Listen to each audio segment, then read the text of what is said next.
been on a high raw vegan diet for over 21 years now. And I have an amazing guest today, Bianca. Bianca, this gorgeous Hi. woman, and she's got so much to share, and there's so much in this woman that I don't know where to start from, but I just chose for the thumbnail that she had her first child at 48 years old. First child. And she was told by her doctor that she wouldn't be able to have one. And we are like, my second home is New, I always say it's New York. And, New York is your home as well. And we've got this New York connection. And I'm just so honored to have you on this live. So thank you so much for being available in this. You're a busy mom, busy wife. You've got your own business going. And I'm just really amazed how efficient you are. You always respond me so quick. And I know that, people who are the busiest, they respond the fastest. And you are so Yeah. quick. Yeah, like I think this is also something about New York and also habits that I had before from my life. I know that like if I'm on there and I see that something comes in on my phone, I will really respond as fast as possible. Emails, I'm not so fast because I don't check them that often, but like social media, whatever pops in, it's. I'm in action. I'm happening, like why waste your time and not do it now? Because then later you might forget. And then it did happen a couple of times that, if I wouldn't respond immediately, I would forget, Yeah, and it exactly. sucks because you feel guilty then, and Yeah. sad. Yeah, so this is a very hardworking woman with big heart, Bianca. So Yeah, would yeah, you like to share? Because there's you have so yeah. much information in you. Would you like to Ugh. just share, who you are, when you started this healing journey, and where you are now? Yeah. Thank you so much, for having me here and giving this opportunity that I can share this and maybe help somebody else. This is the most important. This is why we do this, right?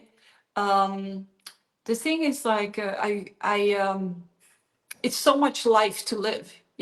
It started actually when I was 16 with the war, then terrorist attack when we were in Manhattan, and this influenced my health in a very negative way, despite the fact that I was living always healthy. I was always, vegetarian, which is not good because my mom would feed me a lot of dairy, because of to compensate not eating meat, and that really hurt me. My teeth, my bones. This was my negative, maybe even liver that I got from her. So, but this whole thing started already when I was 4, and I was being very sick child. Mm. Yeah. So basically, very long time, like over 40 years, right? I've been doing this in some way, and I didn't even know that I'm doing it. Like I would just decide when I was really ill, I had like an ear infection or throat infection, strep throat. My mom should just give me like I didn't want to eat anything, but like for instance, oranges or mandarins or something citruses, right? And that was normally in the winter time, and from Croatia they would bring that fresh, and I would just eat whole day citruses. And next day I was fine, and my mom didn't even give me antibiotics or anything.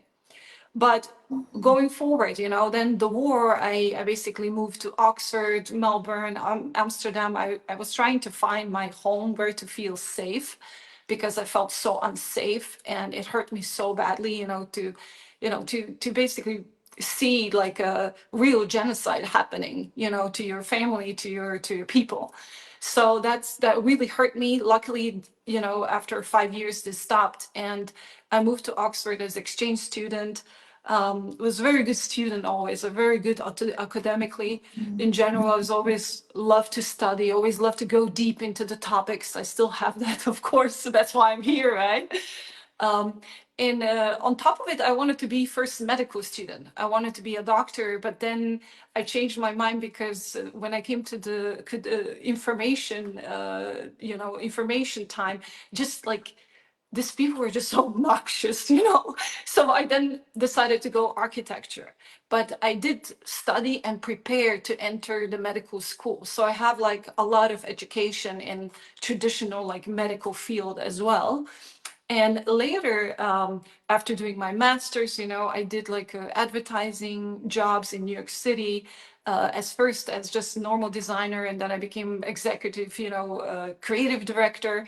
I really loved that job, but it was so stressful. Like it's all the time, and it was like I feel this workaholic stage of my life in New York was part of me escaping the loss that I have after 9/11. First of all, like I lost my unborn son because of poisoning from debris that fell on us, and then also my marriage. We just couldn't handle. I was also very young, of course, so we couldn't figure out how to go over this big loss and tragic, experiences. And at some point, I ended up even like a homeless and starving. Yeah, because Wow. he got really upset, and I ended up in the middle of the night, on the street. So, you know, I know that because of that experience, I know that you can do anything in your life. You can pull yourself from anything, from any darkness, anything. But the worst part was that I was suffering pneumonias after 9/11 for probably 3 years, like constantly almost, As soon as a little bit my immunity fell from whatever, maybe it was cold, maybe I overworked myself, maybe I didn't sleep, at all almost. So I would just get ill. And that's why I started basically popping antibiotics as, like nothing, like it's candy. Wow. Yeah. And this is something that really didn't damage my health. And also, I've been diagnosed already on 9/11 in 2001 that probably I won't be able to have children, officially. And then later, I did 7 IVFs, and even with somebody else's egg, all kinds of things, like everything you can try, right? First, I did all the natural paths to kind of become mama, didn't work out, from Ayurveda to this to that, like whatever I could think of.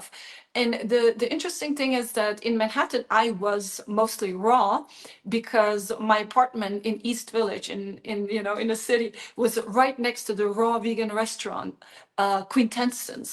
Oh my And I would God, I like, used to go yeah, there so you often. really, We might have come across. I was there from 2000 until 2005. yeah, so this is something that kind of like just happened, and luckily I had enough resources at that time already to be able to afford, and like I was lazy, so on my way down to the work I would just stop there and get like some kind of smoothie or something and go. I did have a little bit of like a hiccup and I think addiction to the matcha.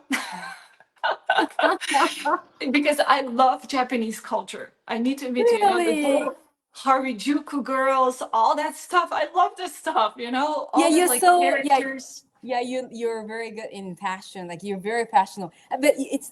I'm sorry, I have to stop you because yeah, you've thrown so much information. You Yeah, wanted to become yeah, a doctor. You wanted to become an architect, and you became a yeah, creative director. It's like just yeah, for the career wise, you have done so much, yeah. right? Yeah, And I was studying a lot too much, and mm. then I changed completely direction, like, after my mom got ill.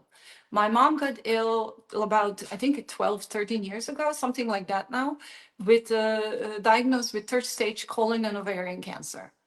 And this is where all of like my knowledge from before.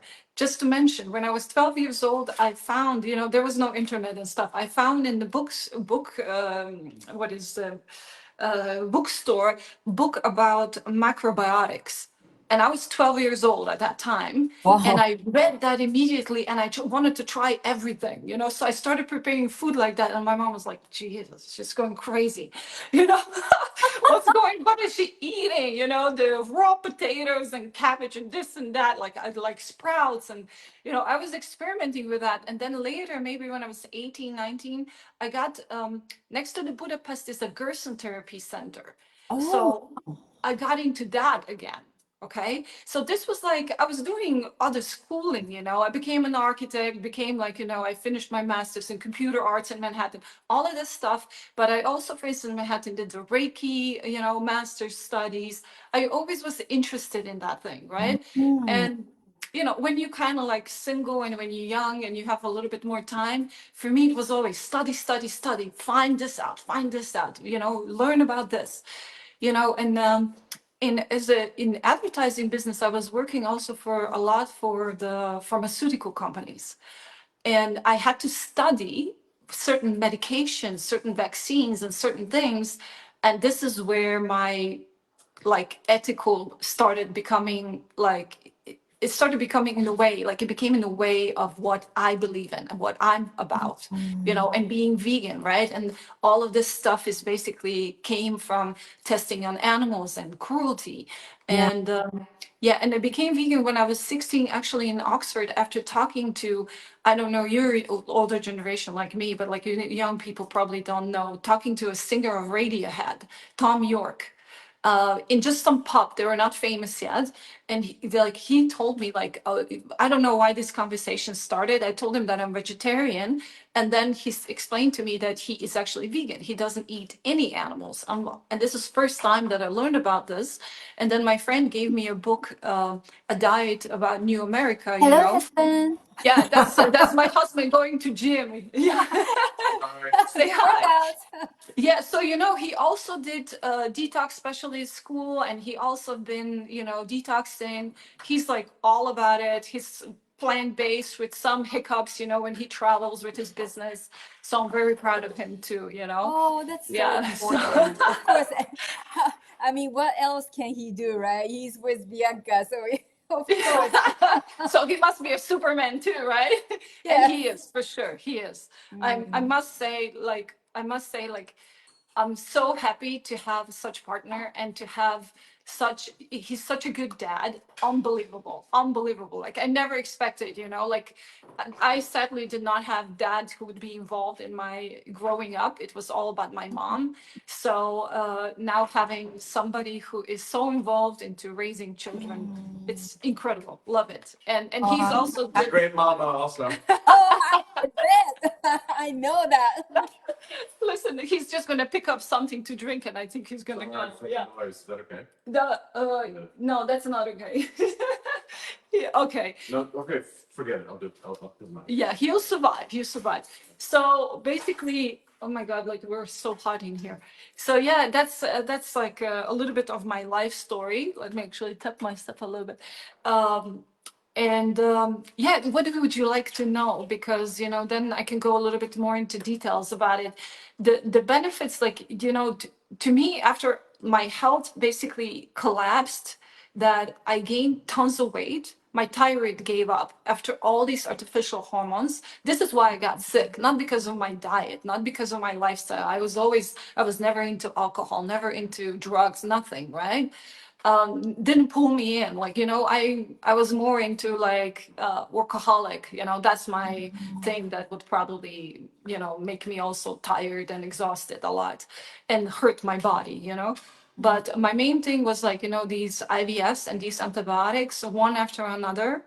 And at some point, my thyroid completely collapsed. After the last IVF, they gave me the shot of very strong, some kind of new invented hormones. I don't know, to really stimulate my ovaries, right, to get as much as possible eggs out of me. And I knew better, but at the same time, the wish to have children was so strong How long ago that was I would do anything. which year? How long ago was it? 2013, something like that. 2013, Okay, 2012. 12 Yeah, years ago, yeah. yes, yeah, about that. But at the same time that my mom was ill. So to continue that story and this story, so we went on because there was oranges in Croatia at that time. We went on super duper just orange fast with her for 2 or 3 months about, and I had like a doctor that was taking care of her. That it was my ex school friend, like from high school, you know and he basically told me, you know what? I will let you take care of her and see what happens after 3 months of And the funny thing is, I didn't know about Dr. Morse. I didn't know about, I knew about Echret. I read about that, but I was more about Gerson therapy at that time. But my mom doesn't like vegetables. She loves fruit. So that's why we did only fruit, right? Only fruit.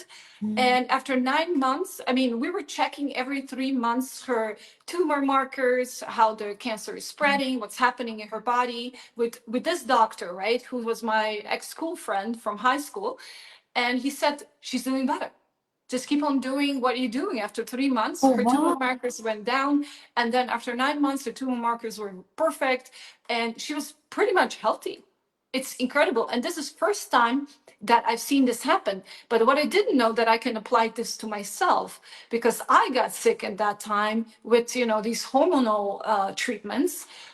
And my thyroid went completely like, the numbers were insane. But at some point, luckily, it went down to 9. And that's when my husband discovered Dr. Morse. And I listened to one video from Dr. Morse, right? I was like, of course, the fruit. What the heck is wrong with me? The fruit is the magic. It can help me too with all kinds of things. It can help everybody with all kinds of health issues. It kind of put together. I thought, okay, just it was coincidence that we healed her, maybe, and so yeah, so then I started doing detox. From the stage, I gotta tell you, if at that point I think I'm gonna die, because my thyroid was really bad. I gained tons of weight in 2 months. I think 20 kilos. Wow. I was like this, like all of a sudden, and here, like it was all swollen, this part, so like almost like a goiter. And on top of it, I was so depressed. Every day I would wake up and thought about how I want to die today. No kidding. Of course, didn't eat Wow. much, but I was gaining weight, didn't eat much, was gaining weight.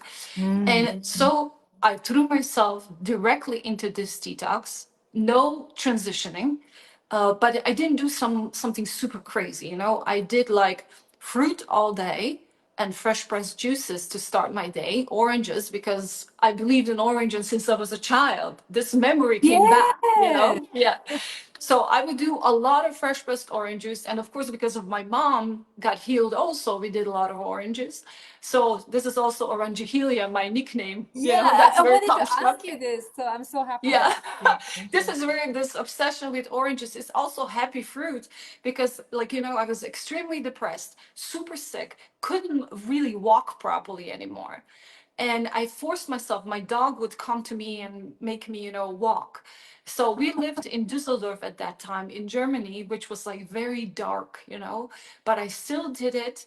A couple of times we would go to Croatia to get some sun, on the beach and stuff. But I was doing really well. But then after 6 months, there was a sale in organic store of grapefruits, organic grapefruits. And I bought 2 boxes of it. And I just decided, okay, I'm gonna do just grapefruit juice for some time. Oh my goodness, that was a big mistake. I Really? finished in hospital, like almost from the fear.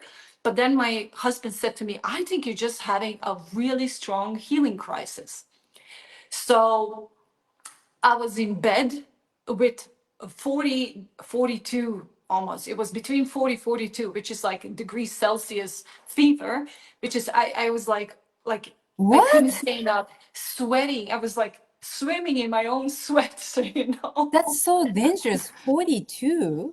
Yeah, it was really going up, right? What Wow. is that? 105 Uh-huh. over, right? Yeah. So it was really, really dangerous, but I decided to trust my body. The pains, I had stones coming out of my knees, the knee that I remember as a kid falling with my bike on and getting like a lot of damages, stones, little stones that probably when I fell, like, were stayed inside. And that knee hurt me a lot, that like, then I can tell you spider veins, varicose veins, skin, because my skin was, because of these hormonal treatments, I had like acne everywhere. I couldn't go out without the makeup. It was horrible, right? So all of this stuff I had to tell, like I can't even tell you what was happening with my body. And 4 days I could drag myself almost only to the bathroom and nothing else. And then all of a sudden I started feeling better. and better, and started walking again, going out, added to my diet. I figured out, okay, I can't be doing any more of this grapefruit juice fast anymore. This is too much for my toxic body, you know? And so as soon as I started adding all this stuff, I kind of started recovering, and I started feeling incredible, incredible, almost like going from, I don't know, 80-year-old body, 80-year-old old woman's body into 16-year-old old body. No pains, no nothing, totally happy. And yeah, I did this 6 months already, but this was like kind of like a very much on 6 months, like turning point, and I felt so good. I can't even tell you. Like it was incredible, and I felt better and better and better. Yeah, I lost a lot of weight. Of course, I was so thin that neighbors started talking that I'm maybe doing drugs, maybe I have cancer now, all kinds of, and people literally, when you're thin, then people will literally bully you. It's almost like, when I was overweight, nobody said anything. Yeah. No, and I was ashamed, so I didn't take almost any photos. I have maybe 2 photos, from that time. But then when I was thin, everybody was like, "Oh, are you okay? What's wrong with you? Why are you losing so much weight? And of course, you have to explain to them, "Don't worry, I'm just, and yeah, it comes from the place of love, but it's so annoying. It's Yeah, so for annoying. some reason in our society, when you are thin, people can comment, but when Yeah. you're sick and fat, no one would say. Oh my It's God. rude to say something. Uh, Yeah, yeah, like it's incredible, like what I went through, like in this very thin time. But I went from 72 kilos to 53 kilos. So it was drastic. If somebody who didn't see me for a long time, of course, they were like, oh, what happened so to you? within how many days, how many months? About 6 months. About Within six months six was months. this. Yeah, 6 months. And it was quite a lot, probably because I pushed myself, like like I always wanted to just, I don't know, just do what I feel like I need to do, follow my instincts and just go for it. Not, and of course, like I told you, like I've been homeless, I've been starving. So to me, I felt in my gut that this is the way to my health, that this is going to save my life. Finally, I find something that it makes sense to me, in every way, from everything what I knew from before, everything what I've seen in my life. So this is why I threw myself really into detox hard and survived.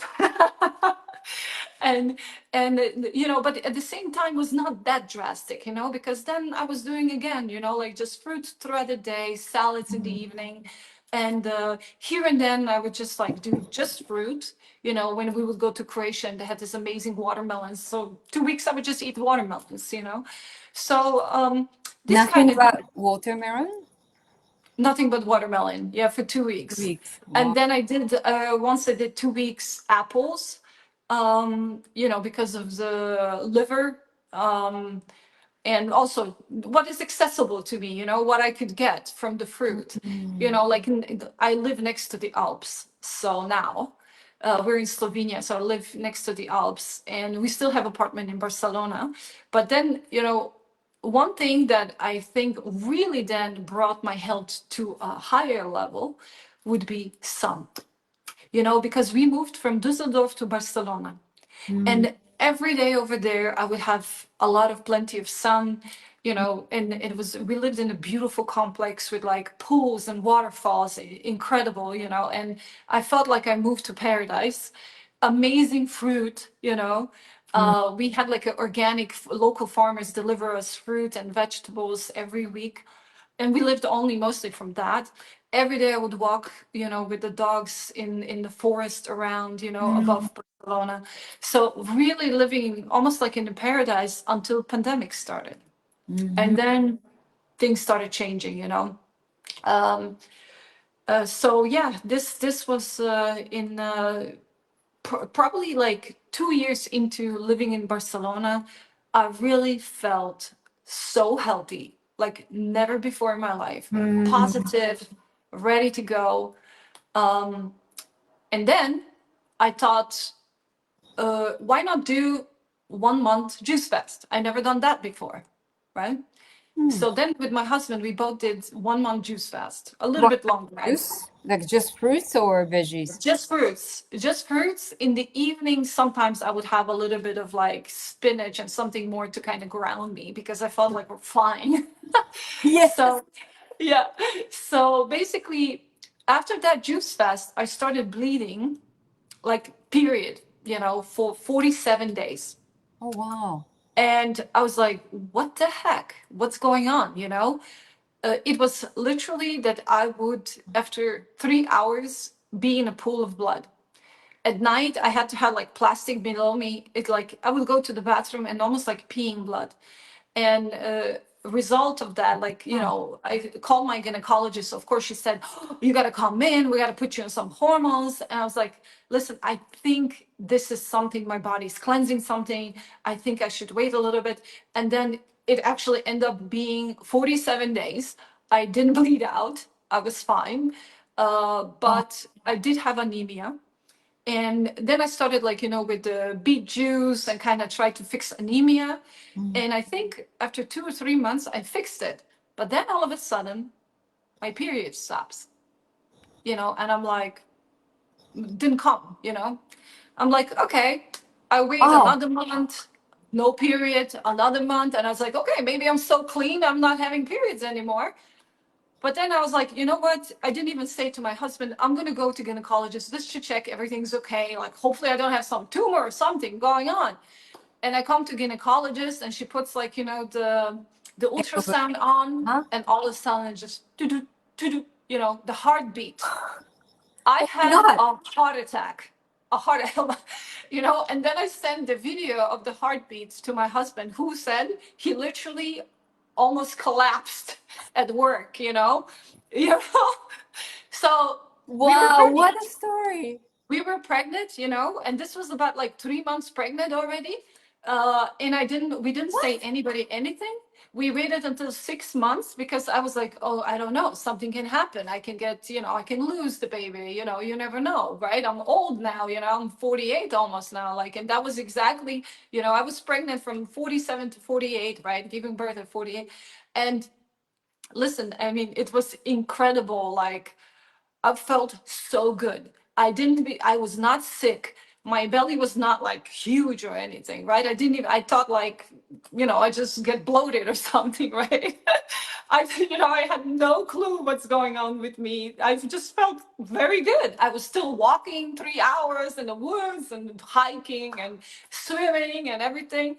Never had any sickness, didn't feel weird or anything. So, there was no signs of me being pregnant, really, right? Just my period was gone. No morning So, sickness. yeah, no, nothing. I'm telling you, like, even I was driving in the car, I went on a train, we were flying even in between, nothing. I didn't feel weird at all. I felt so good, like, and on the month 6, I said we actually made it public then and told parents and so on. And the interesting thing is that, like, everybody was like, wait a minute, like, how is this, like, all of a sudden now you have the belly, right? All of a sudden it started to show, right? And I felt so good, insane. And I still kept on going or eating a lot of raw. I just added a little bit more avocado. I added fats, like good fats, right? Avocado. I started making my own coconut milk, and I made it like into, smoothies, and I was eating a lot of calories. This is where it started to show. Like, I was so hungry, right? I ate piles of fruit, piles of salads, smoothies, like, I think I ate about 5,000 calories. Really? Yeah, I have actually a video on TikTok. You can see what I was eating.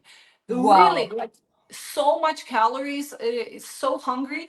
And also another thing is, like, I was suntanning the baby all the time, whenever I can. And then we moved to Slovenia already because of the safety reasons. And I was suntanning the belly as soon as I had the chance, I was suntanning belly. And he was so healthy. Sadly, on the month 8, still feeling incredible, everything. I had a very emotional stress, something with my dad, also in this Dr. Morse community, it's some jealousy. One of my clients, I just had one chat with her.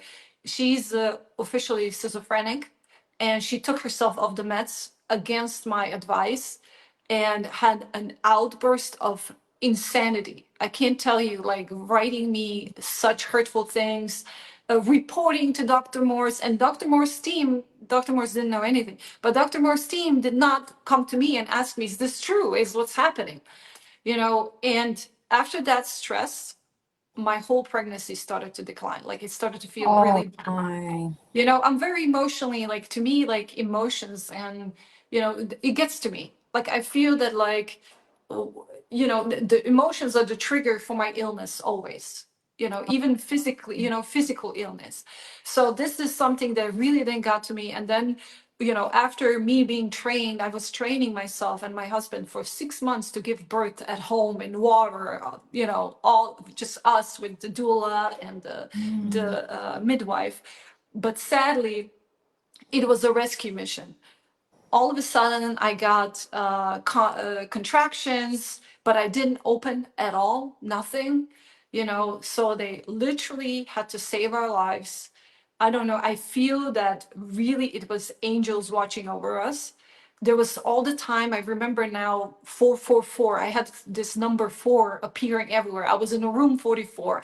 It was 444 hours when things happened, all these things. They could barely, like, the surgeon lady who did the C-section, she cried afterwards from the stress.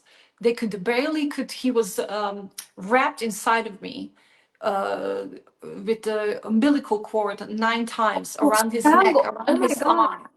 Yeah, he couldn't move inside of me. So he started starving, he couldn't move inside of me.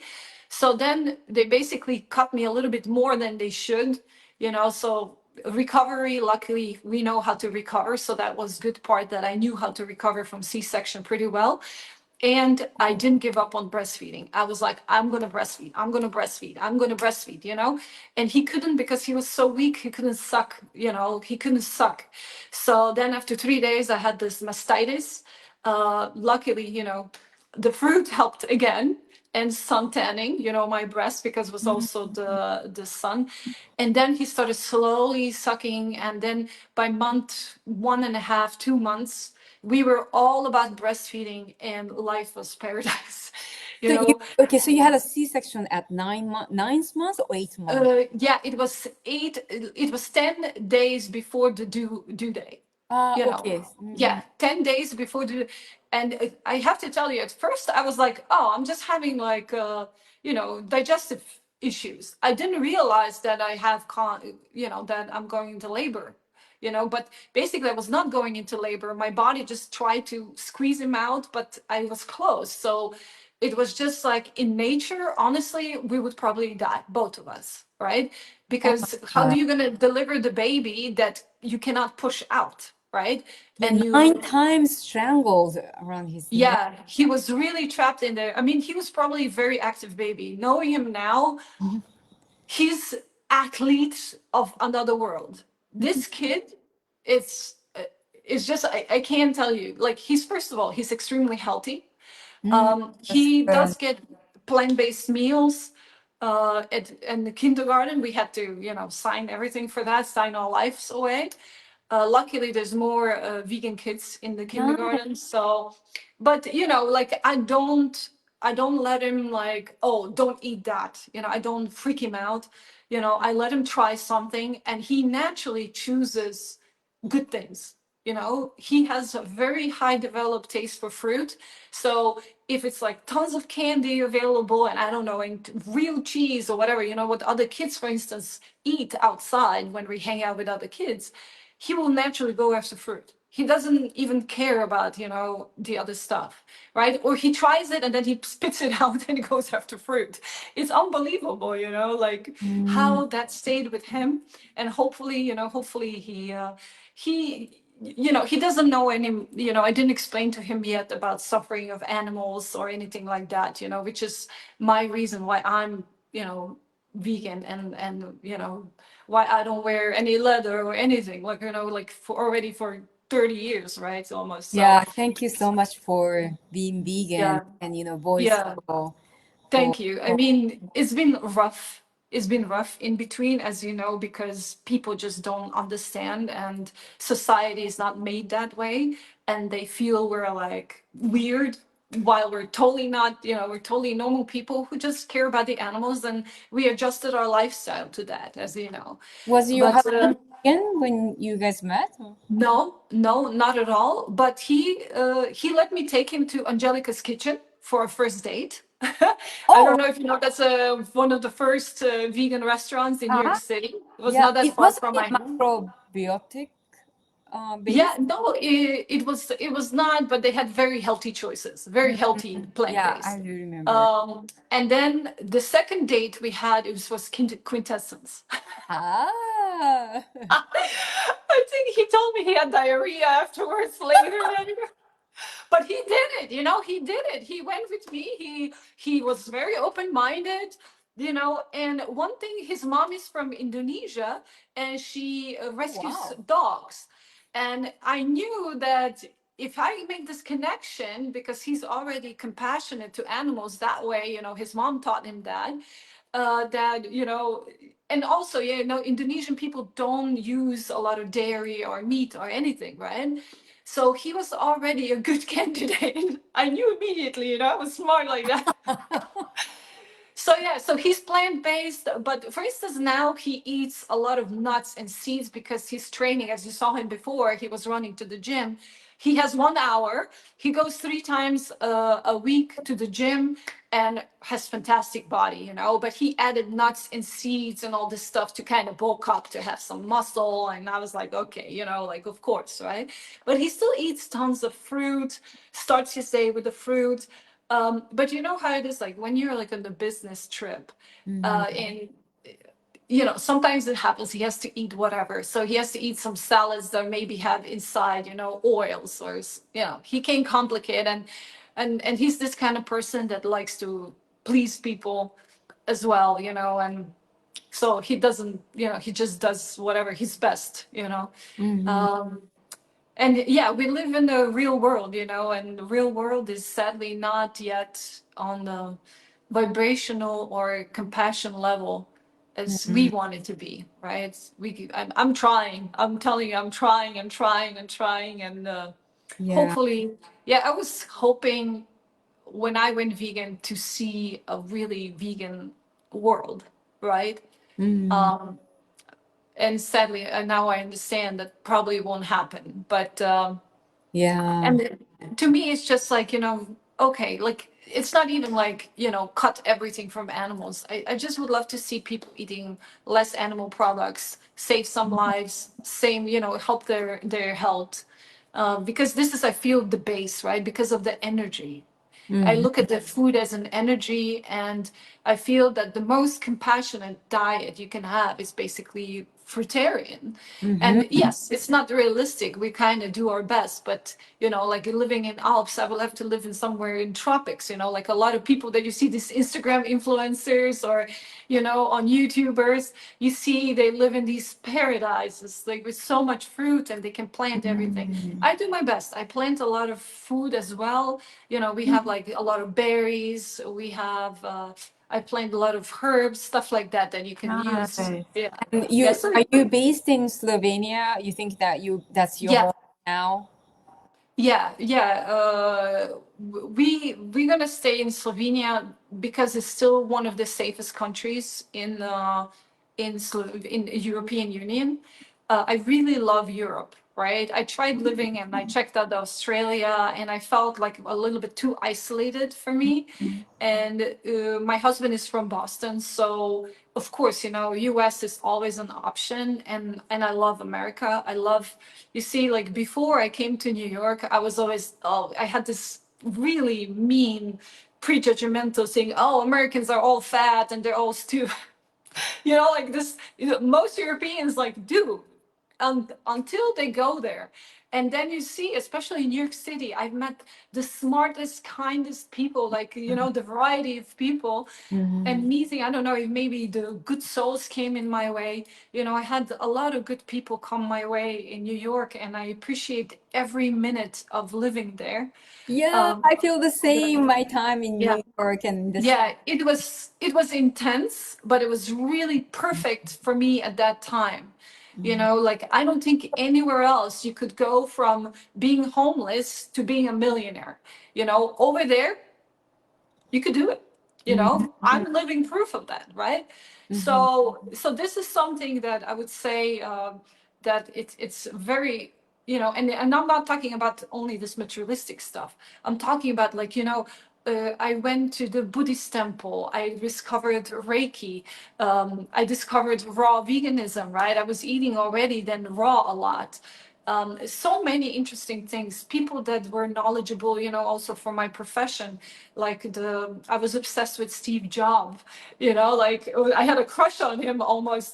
And, like, we would go, and every new iPhone would come out. We would stand in front of the store for a whole night camping. you know like, I was one of those, dorks, those nerds, Oh my God. obsessing about Apple products. I actually work one summer in Apple store fixing iPads, so Oh. I tried.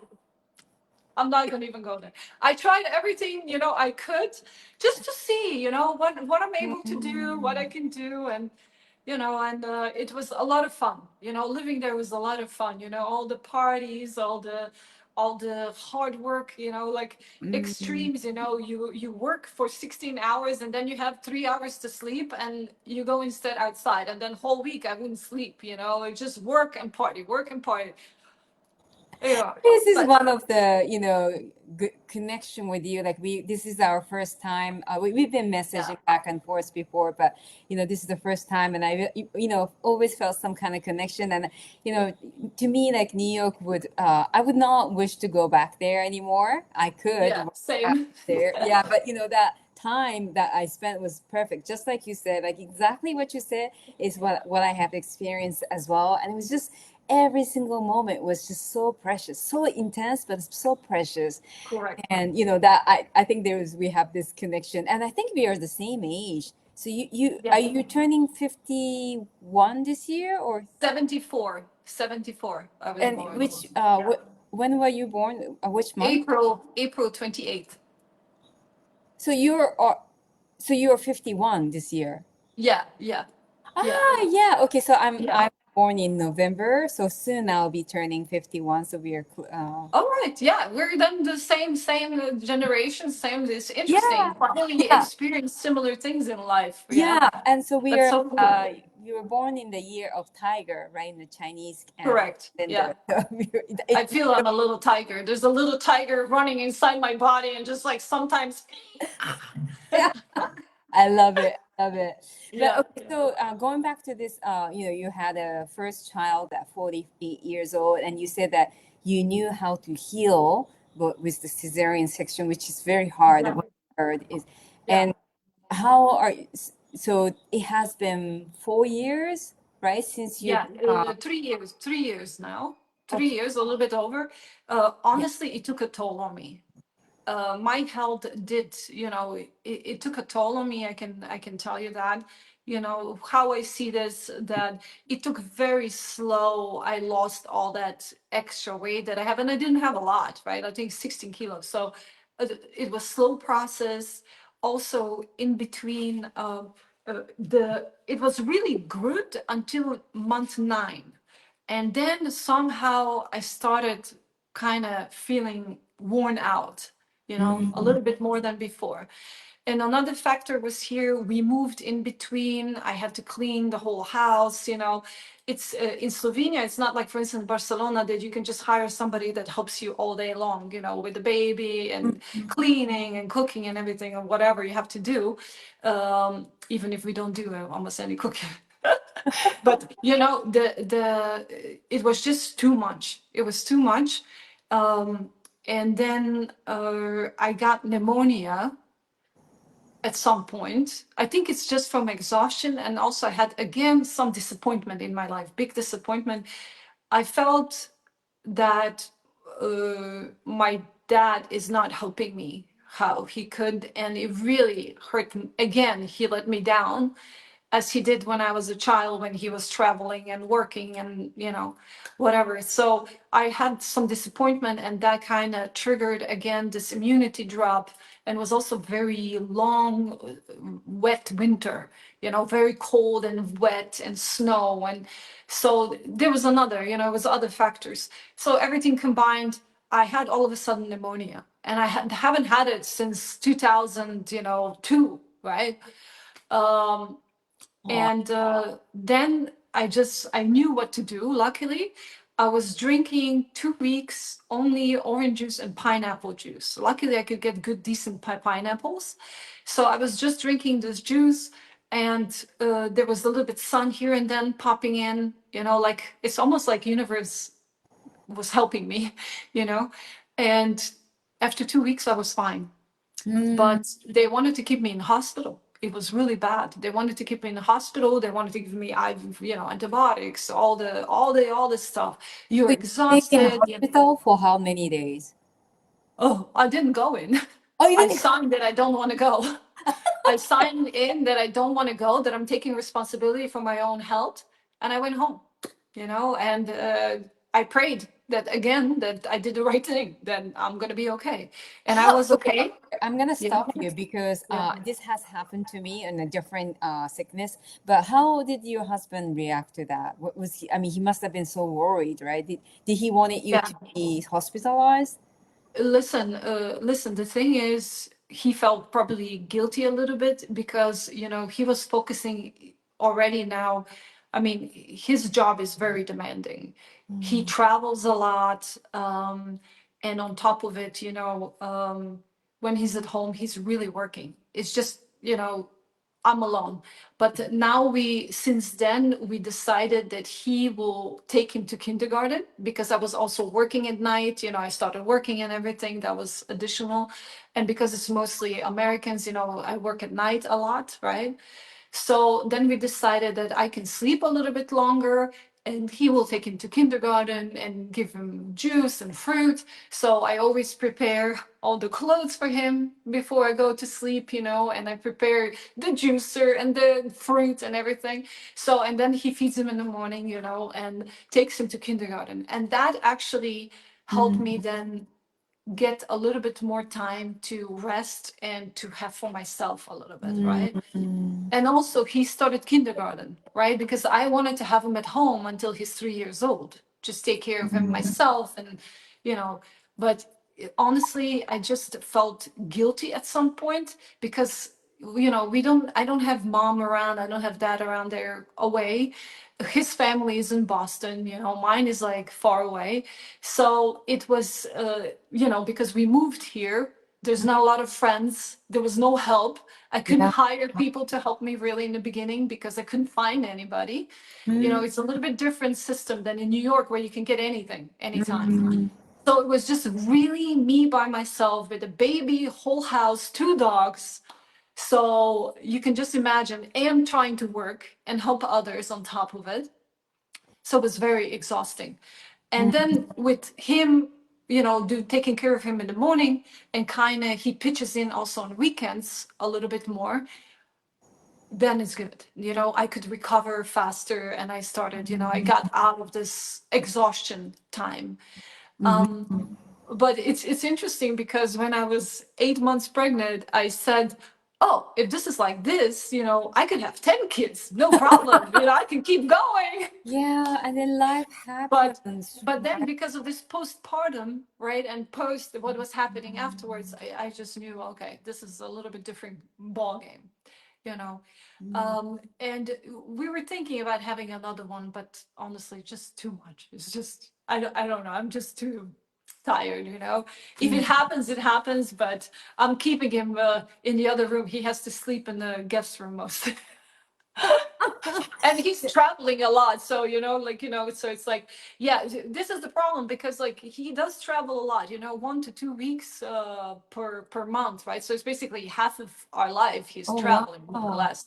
So then I take care of the little guy and dogs and home, and yeah, and we have something else happening right now.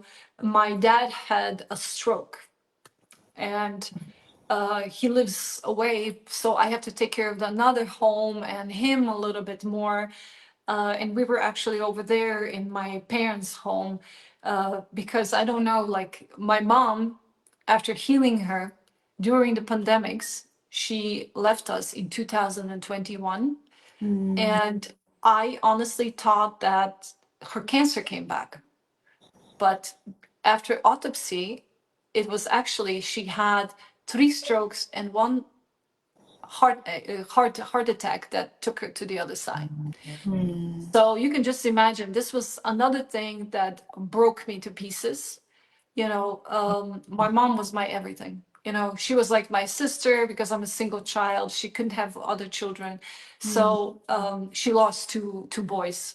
So you Oh, know, she was my everything. Like, we were working together. She was taking care of my administrative stuff. Um, mm, she was my best friend and mom, mm. and supportive of everything. All my crazy stuff that I did in my life, she was supportive. So now losing her, I was like, what the heck happened? So, and then, they told me one thing. There was exactly during pandemic, they had a lockdown for 6 months, and I think she got pneumonia from the mask. She didn't listen to me to wear it here, underneath. She Mhm. wore it always, and I think that's why she got pneumonia. And then they gave her 5 antibiotics, and somebody in the lung department of the hospital was diagnosed with COVID, and they gave everybody, what, and I think that's what influenced. I tried to bring her to Barcelona last moment, and she was doing really good for 30 days on juice fast and everything, but then just it was too much toxins inside her. I couldn't do anything, and You've we done lost. so much for her, I'm sure, and I'm sure she Yeah. felt that. Mm, Listen, went through a million times what could I do better, but I couldn't come. Like, when she got ill with pneumonia, I immediately said, Mom, just come here, just come here. But because of the pandemic, it was so complex, mm, I didn't want her to get, that, so I kind of, she had to go to do the test, and then my dad didn't let her go. Are you crazy? You're going to get ill. This is dangerous. You're already ill, but now you're going to go on the plane. And by the time I could come and pick her up from Slovenia and bring it to Barcelona, it was just too late. If I know that I would have a little bit more time, if I would have extra 3 months, I would could be able to fetch her 3 months before. She will be healthy and alive now, for sure. But it was just so far off, and so many toxins, and her body was just so saturated, and her organs already failed, and she already had stroke, as well, that I didn't know. But she was always saying to me, left side. And I was like, left side, why? I can't move left side, the left side hurts me. Like, she would wake up and said to me, like, oh, I can't move my left arm. But like, I didn't put it together. Like, why would my mom had a stroke if she had pneumonia, okay. right? Mm, So it was just crazy, like, thinking back, like, mm, you do your best at this every moment. And yeah. I also, like, just, there is also God and the universe, and certain destiny of each soul, that has to go through. So Mm, it was really rough on me, that, and she never met our son Arthur. She right. never met him. So that's my biggest sadness. But I feel during that hard C-section, she would always be there because of these spores appearing, and I felt like she's talking to me. Okay, because at first I didn't even want to do the C-section. I was like, no, I want to give birth Mm, naturally. And then 3 doctors came to me and said, like, how can you give birth naturally if you didn't even open? You're not open. Like, where is good baby gonna go, right? And then it's just like I heard her voice. You have to do this. It's going to be too late. You have to do this now. And that's where I decided, okay, I'm going in. And they literally put me on the table. I mean, put me on the trolley, drove me into the surgery room, and did the C-section. And then it was really, really hard, really hard. You know, yeah. My husband actually told me later that this surgeon lady was crying, but she also Oh, said that when she pulled Arthur out of me, he looked into her eyes, and she felt like she's looking into the eyes of like somebody who's 300 years old, not a just newborn that she pulled out of this woman's body, right? This is something that she later kept on saying to me, and like I also didn't understand, but now I understand, because really this child is something. I don't know, it's not because he's mine. I could, I see him, other people, when we're on the playground somewhere, other people, like for instance in Vienna, we had like one man coming to us and said like, how old is he? And we said, oh, he's 2 years old. At that time he was 2 years old, and I was three. It's like, I can't believe it. How can he do this? He climbs, he does, like, physically, he's like a little monkey. I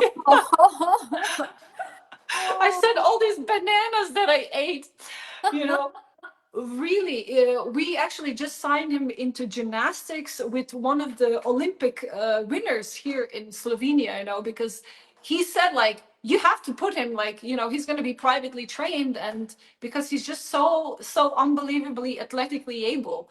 I was never like that. I was pretty good in sports. Like, I love tennis, but I was more an artist, scientist. I see myself archaeologist. I was dreaming about being doctor. My first wish was to be vet, because I really loved animals. So, oh my God, Bianca, you're yeah, full of life. crazy stuff, right? That's amazing. I have been following you on Facebook, and I was always amazed. Like, I saw you moving to so many places, and you just had a newborn baby, and I see. I remember. I think it was like a Christmas time. You have managed to decorate your room, and I'm thinking, and I think at that time I was moving from Paris to Tokyo, Tokyo to Kyoto. And I Yeah, have this yeah, tiny apartment from Tokyo and now house in Kyoto. But it's, I have no energy to do any kind of decoration. I want something very, and then you have a baby with two dogs and husband. I'm like, how does she do it? And I think you were yeah. injured also, like your toe. You had a I don't toe. sleep. I don't sleep. Yeah, I'm very tall, and I don't sleep. I have to tell you, for some reason, like, it's not that I just don't like sleeping, because I feel the life is passing by while I sleep. But this is also, like, it is a negative thing, in the health, right? I have to be very careful, because I'm very prone to just doing some research. And another thing is, I always like to stand up for underdog and for the people that are suffering, and that I feel that people and animals, that I feel that it's being injustice being done to them. And that could be sometimes even dangerous, as Mm, because the majority of people don't like people that are different, mhm. people that are maybe better, because they feel jealous of them or something like that. Jealousy is something, and greed is something that I'm noticing is what's in the way of humankind of becoming better. And yeah, and this time, like, they removed my Instagram, the mob, and I'm actually in a lawsuit next year against Meta. So, and I see similar things happening on my Facebook. My husband tells me, please just be quiet, don't push. I know you want to fight for the underdog. I know you want to fight for people that are, eh, being hurt, and injustice being done to them, and they're minority in the world. But you have to just keep it calm until you can, express what you want to express. So this is something, yeah. um, but it's a good lawsuit, because it's very obvious that is being discrimination present. I mean, it's combination with my Instagram, I would say, of my this natural health, posts and what I was saying about that and revealing that truth. And then another one is, this human minority that I'm standing up for on this planet that's been always repressed and oppressed and hurt in this world and for thousands of years. And then another one is animals, because the vegan minority is under attack, and people just don't understand, right? I see people are just not educated enough, right? And they don't travel enough to understand that there's propaganda that, like, during pandemic, it's again like propaganda against this minority on this planet, so this kind of things, like people don't really like they. And I understand not everyone is like me, that I like to go and dig really deep into the topic and really go and discover. And I sit on the plane and I go on the side and I look, okay, is what they're telling me on TV really what's happening in reality, right? And this is right. And then also, is this thing is going to work on me or not? And I really, this critical thinking and researching, this is always, you become dangerous person when you go deep into the rabbit holes. And I that's my conclusion, from what I'm seeing, right? The censorship. I mean, during pandemic, I was just posting, between 2019 and 2021, I was just posting science that was contradicting the mainstream narrative, right? And they blocked me altogether from Facebook. About 6 months I was blocked off the Oh, Facebook, wow. and for instance, like when I get some kind of harassment or abuse, I report it. They don't recognize it. They can tell me I'm, death threats, everything. I got everything. Oh, And Facebook doesn't do anything. But I can just say something that is, like, passionate. I call dead consumers, maybe somebody who's eating corpses to me, and they block me for like a month, So this kind of stuff that I'm noticing, and maybe they have me now as a target already, so I can't say anything wrong.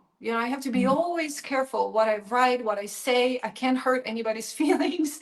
It's always like, oh my God, and God forbid I write truth, and facts sometimes. So, but I think I have really good lawyer, and he said, just be patient. We're in a process of preparing all the materials, everything, I'm trying to get everything. The funny thing is that Facebook blocked all the violations, their violations, they thought that I violated from the last, I don't know how many years. And I was one of the first people who joined the Facebook when it was available to the masses, I was one of the first people that went on Instagram. I'm very like into these, technical stuff, and I love technology. I love AI. I love all that stuff, despite the fact that I don't use AI now, really. So, but I'm interested in it. I learned about it, but so this is something that we'll see what happens. But I know that he told me I have like really really good reasons to kind of win the lawsuit big time, and gain also something out of it.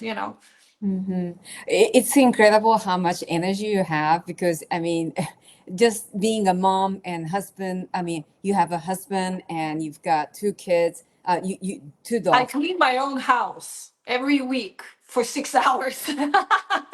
So But you have someone to help you. No, I don't. Because it's just so hard to find somebody good. And also, I help my dad now and clean his house, and it's not small. And You two need to see it, gardens, Bianca. Oh my God, you look behind her. You have decorated so well. It's so like so clean, spotless, and Oh, it's it's like I have stuff on the table right now, because but you can see like a little bit of our garden here. This is all like berries here, you know. So the berries are easy. The more harder part is like if you want to grow like, potatoes, corn, and salads, and like more demanding stuff, right? This is where it becomes harder. I can understand very difficult for you to hire someone because you do it so well that it's and Yeah. so fast. You get things done so fast Yeah, that and I had help in New York. Maybe last 5 years we were there, and I had help in Barcelona. 3 years, same woman. She was amazing, oh, amazing. So this is why. But here is just something. There's not enough demand probably, so people are not as good, right? In Barcelona, I had amazing like woman, and we were actually became friends. Like she's so cool, and we were actually talking that if I have a child, she would kind of move in with us. She was actually from Philippines, so we were such good friends as well. So I wanted her to move in with us and help me with the baby, but then the safety in Barcelona just went like that. And I can tell you, like, tons of people are leaving now, even now, because of immigration, inappropriate immigration, so this is something that it's so sad to see all over Europe, because that we've seen this in Germany, we've seen this in Spain. Now I'm praying that here we're safe.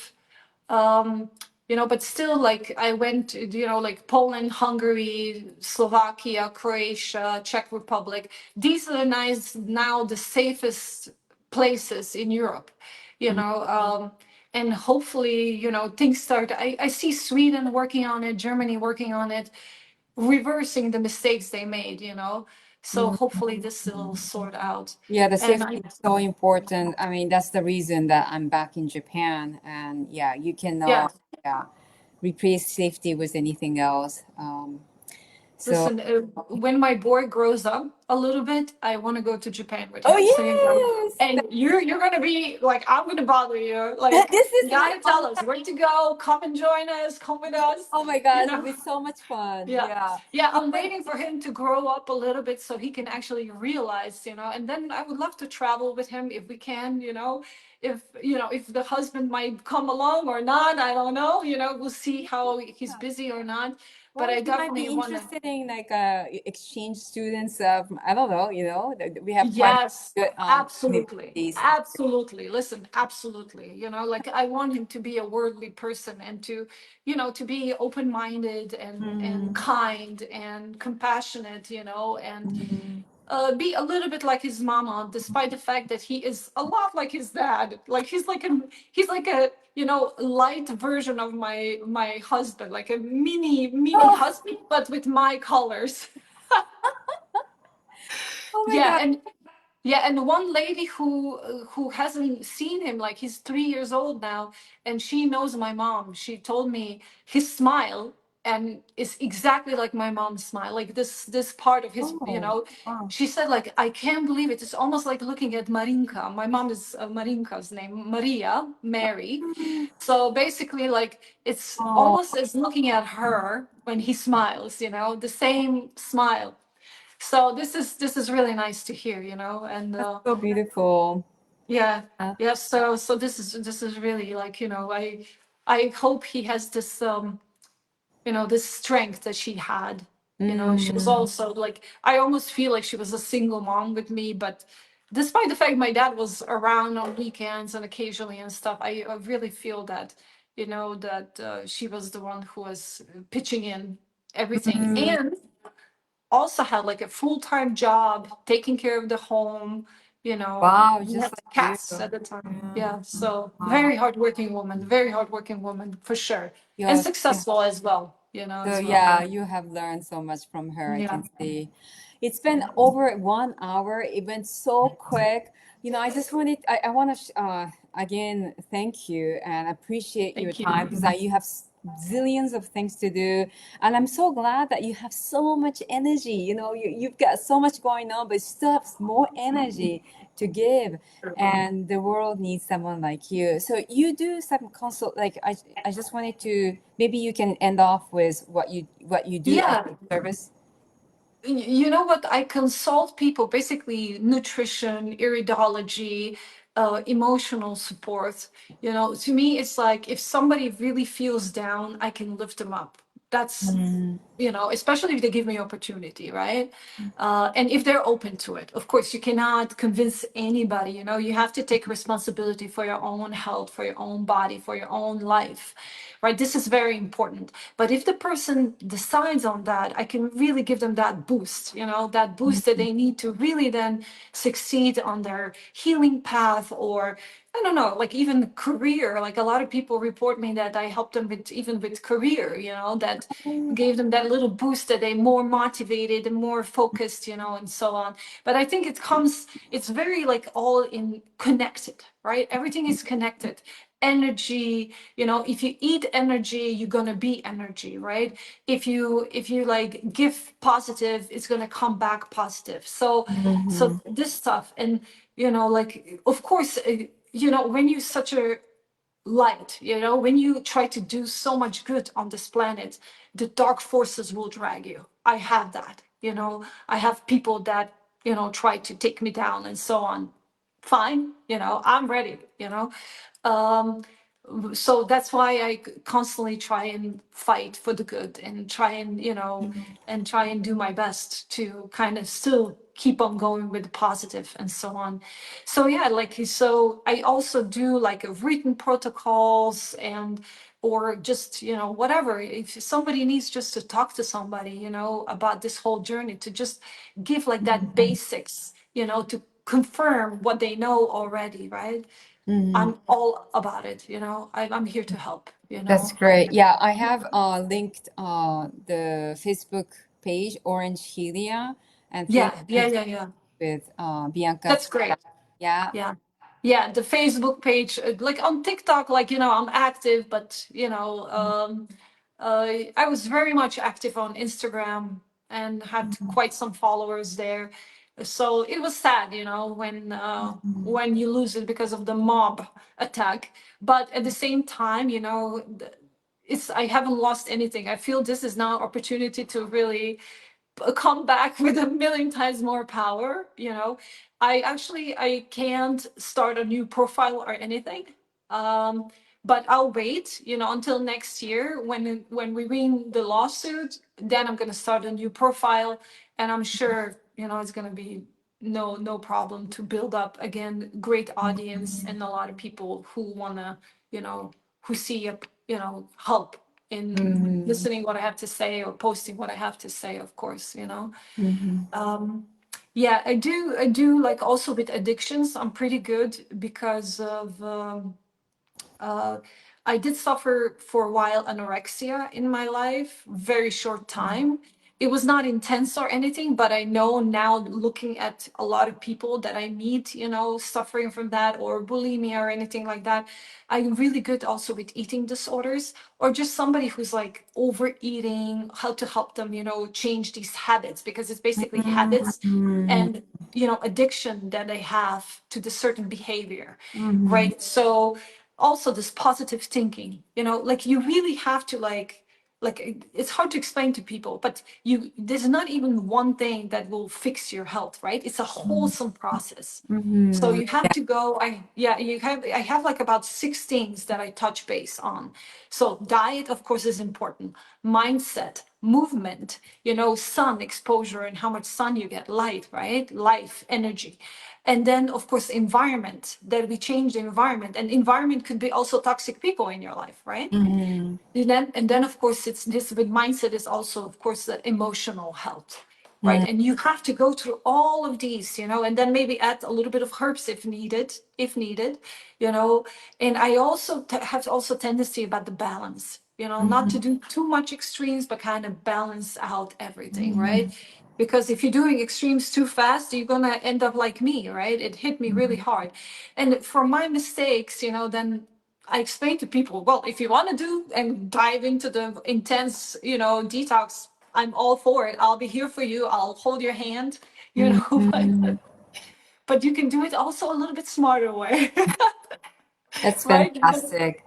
Yeah. Yeah, yeah, yeah. Yeah. So reach So out to Bianca, you know, if you resonate. I think the best, you know, once when you resonate, it doesn't matter the theory or, you know, the scientific fact.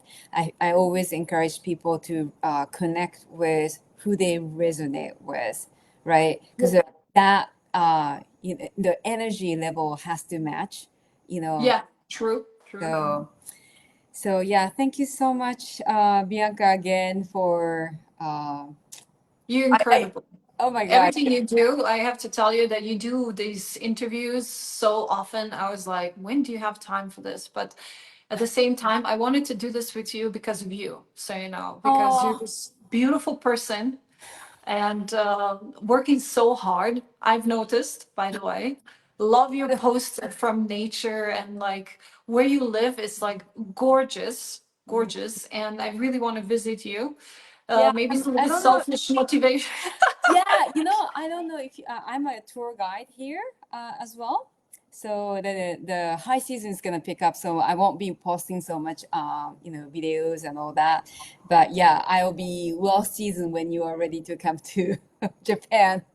Thank you. Thank You have you. my VIP Appreciate service. it. Really, I appreciate it so much. Really, you're incredible. You know, Oh, like I feel that you're like my sister that looks a little bit different, but they're from a different country. yeah, yeah. Well, I have also a little bit eyes like that. Sorry. Oh my God, Yeah. this has been so much fun. And I thank you so much for, being the warrior you are. You're gorgeous. You have made so many miracles in your life, and we cannot cover your life in this short interview. But again, I really appreciate you, and I love your posts on Facebook. so, sending you lots of love, and we'll connect again soon, hopefully. Absolutely. I think so, yeah. Yeah, there's Okay, more to hear to this relationship. I know that. All right. great. Be very, Okay. yeah, stay safe and healthy, and I'll talk to you soon. Okay, fantastic. Thank you, Bianca. Thank you. Bye. Mwah. Bye.